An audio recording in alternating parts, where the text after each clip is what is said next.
Who pays the bills during the divorce?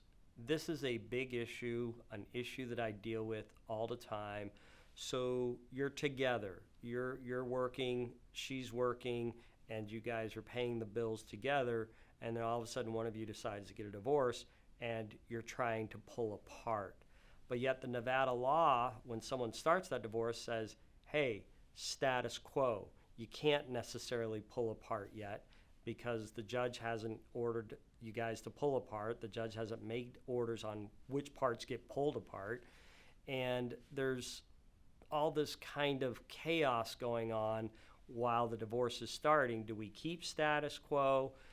He's moved out.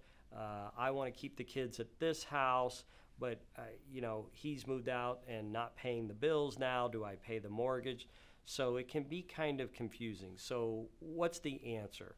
Well, the answer, first off, is typically status quo. Even if you're going to start the divorce or your spouse has started the divorce, that doesn't mean that they get to cut you off from the funds. That doesn't mean that the joint bank accounts that pay the mortgages and pay the car insurances all of a sudden stop doing that.